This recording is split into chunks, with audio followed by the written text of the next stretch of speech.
Right, here's a really tough vectors question with a horrible sting in the tail. So to begin with, we've got to start labelling up. So I'm just going to put some things on that we basically were told just from the information. So that's that bit. I'm going to tick off each little bit I use. That helps me keep track.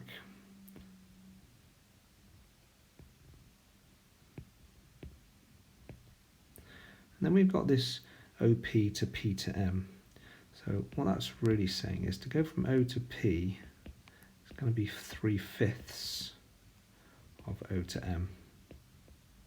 Okay, and that's using that idea of ratio with, you've got 5 parts.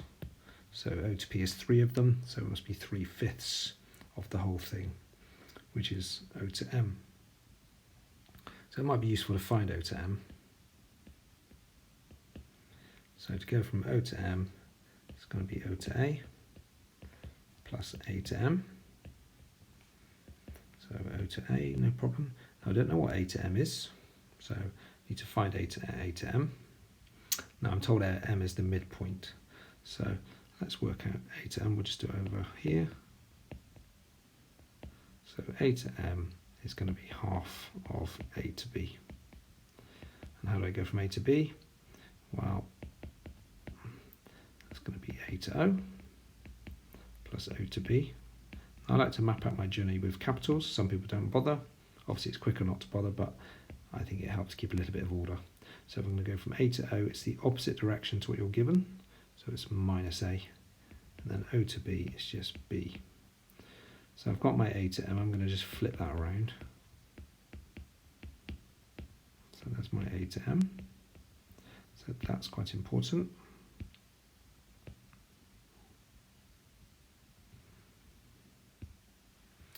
So we've got our A to M, we can pop it in. Tidy up.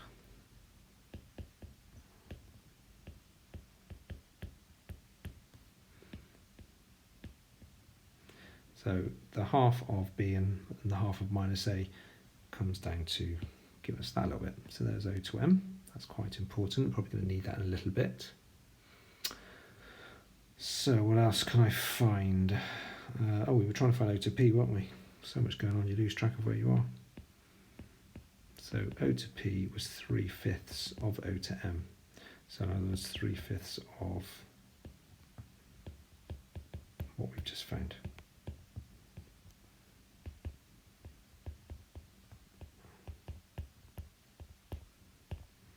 Okay, so that's my O to P. And it's sort of, where do I go next? And here's where I think it gets a little bit horrible. So I'm going to start to look at A to P and A to N. So to go from A to P, I'm going to go A to O plus O to P. So A to O minus A, O to P, we've just worked that out. Yeah, that was our down here.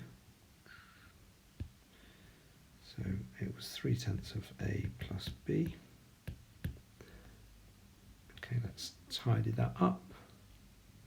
I'm going to get minus 7/10 A plus my 3/10 B. So that's A to P. And that's also important.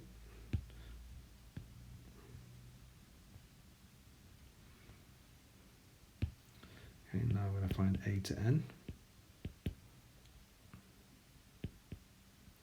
So A to N, oops, just going to go back a step. So A to N is going to be A to O plus O to N.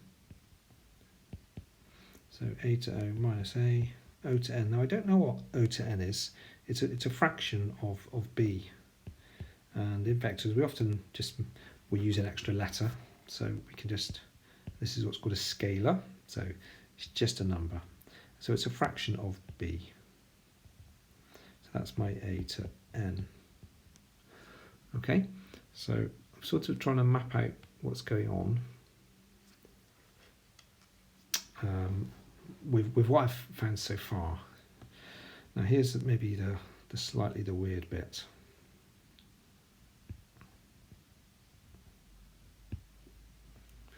So if I compare a to n and a to p, so let's put those in two clouds. Okay, so I'm going to compare these two.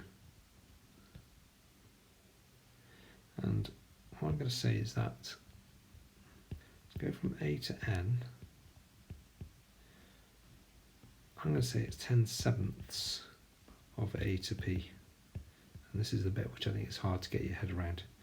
And that's because, so if you compare the a vectors, can you see that this one has got -7/10, and this one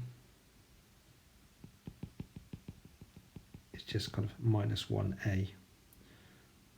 So if I times AP times 10/7, it would actually get me just the 1.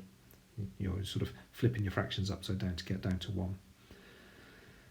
So if that's the case, then you could say, well, k must be using the same sort of this 10/7 idea. 10/7 times 3/10, which will cancel to 3/7. And then once you found k, the question kind of opens up, but it's using this idea here of comparing a to p and a to n. I think that's really hard and a lot to expect from a GCSE student. I didn't see it at first, I'll be honest. So we now know that O to n is O to a plus a to n, which is going to be minus a for my O to a, and then a to n. So we've got that minus a plus, now I know what k is. Let's tidy that up. So that's my O to n, which obviously is massively important because we're trying to compare O to n to b.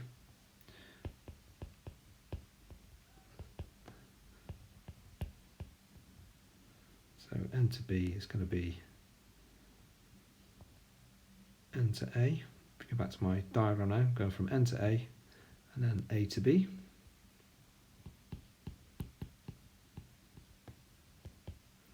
So n to a, well, that's going to be the opposite of a to n. So that's the sort of opposite direction to this bit. So that would be a minus 3/7 b. And then I'm adding on a to b, which was just b minus a. It's hard because you can't see the diagram now, isn't it?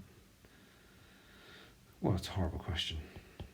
Tidy all of that up, and you're going to get 4/7 b. So you've got your O to n, you've got your n to b, and now you can just compare them. So 3/7 to 4/7. So therefore you've got your 3 to 4. Tough question.